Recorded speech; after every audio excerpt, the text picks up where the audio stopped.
Start.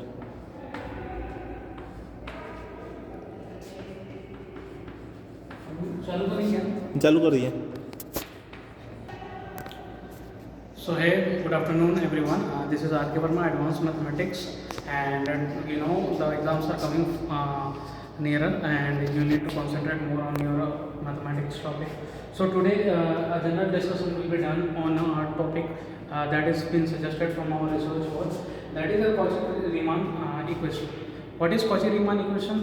Cauchy-Riemann equation is nothing but it is just an evaluation of the analytic geometry present in the calculus of variations in any structures of having different types of topologies. Suppose we have structures like this.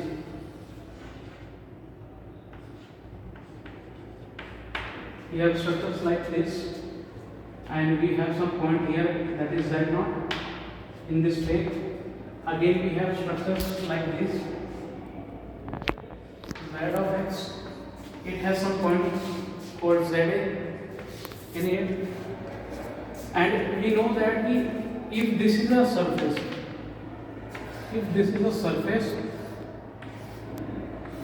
then definitely it will be having any properties related to that surface, and same in this surface also.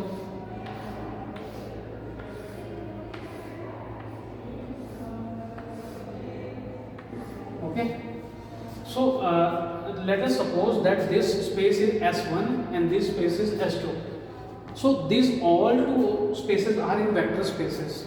So vector spaces have a certain type of speciality, that vector spaces can make or form some types of manifolds from one surface to another surface. If I conjoin this point, its center from here,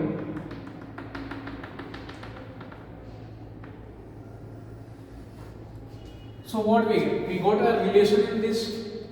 So suppose f(x) is a some function, maybe transcendental function or a normal functional equation consisting of nc0 x1 xn x raised to the power n plus 1 plus n minus 1 nc0 x raised to power n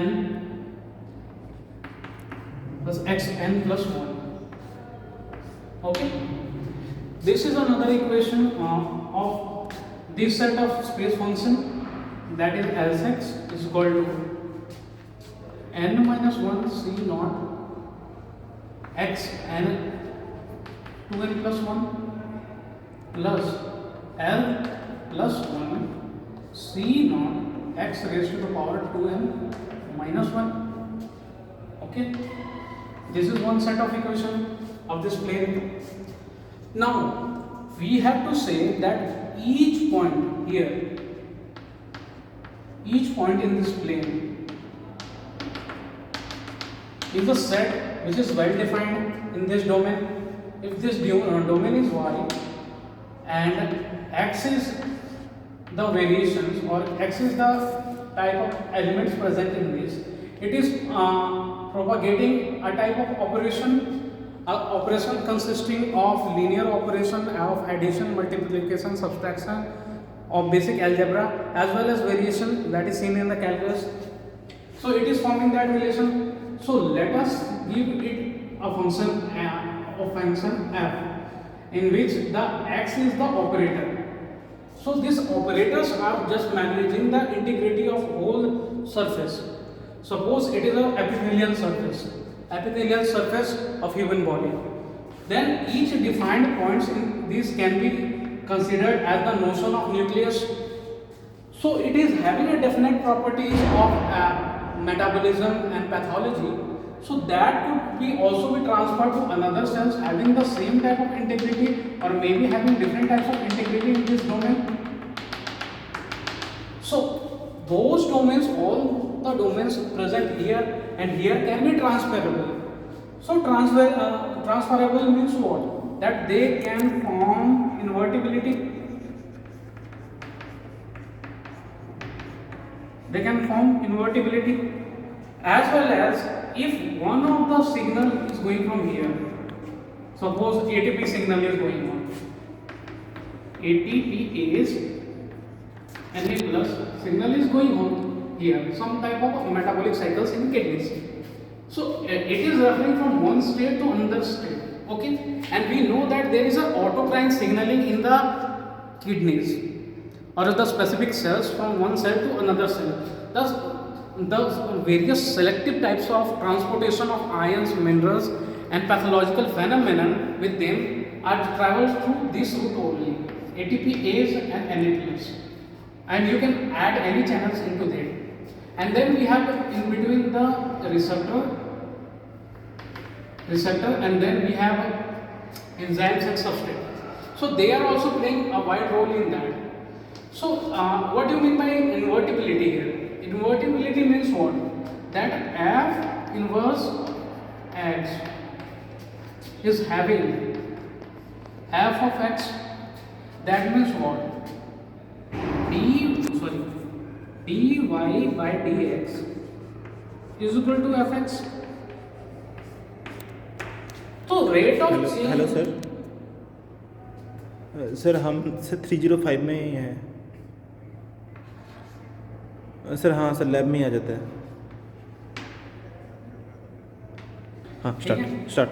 f inverse if you take the differential of f inverse x, we are eventually getting f of x, means main generating function is having inverse in other domain. That means what? F inverse of x is equivalent to Sx provided that f of x inverse having differentiation with respect to x is ultimately giving you Sx.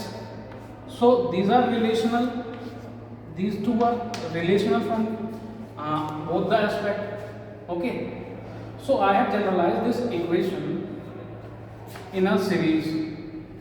Okay, and this series of element will be having the invertibility and the convergency to each point of reference through which they transport the signals. And we know that in kidneys we have glomerulus whose structure is little complicated, mesh-like, and then we have Bowman's capsule.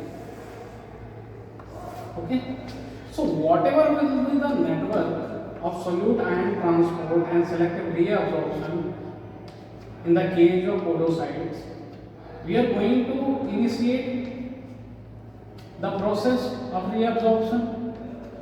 So here the continuous dynamic changes are seen in the solute transport phenomenon, and if the kidney is being damaged, then definitely this path may be also be damaged. So mathematically what we are going to get, that whenever we are applying this invertibility factor, the vector calculus, that means the divergence of f of x with respect to the divergence of s of x must be equal to the vector sum of I is equal to 1 to n movement of all sinusoidal ions. So here I will put close contour integration using Cauchy-Riemann condition, and suppose we have taken fx and the mean position from where we are checking is z0 and this is za. So what we are going to get? z0 minus za into dz0 into dzn by 1 minus z0 into za. Okay, so this is the entire concept of how we can use the transportation ion concept with the help of multivariate calculus and algebra, higher matrix algebra, and then we can coordinate all the metabolic process, all the pathological process, and then combine all those functions into a mathematical way, and this can provide a framework of computational basics of understanding acute kidney injury in the nephrons with the help of Cauchy-Riemann equations and multivariate calculus and using higher matrix algebra. So this was the insight that would help new researchers to understand the mathematical relationship between the damage in kidneys with reference to the tissue, and then reshaping the tissue or reconstructing the tissues with the help of the mathematics or higher mathematics, that could be able to help us analyze how the transport ion changes take places and how we can calculate the exact estimate of the changes in the functions. Okay, that's for now. Thank you.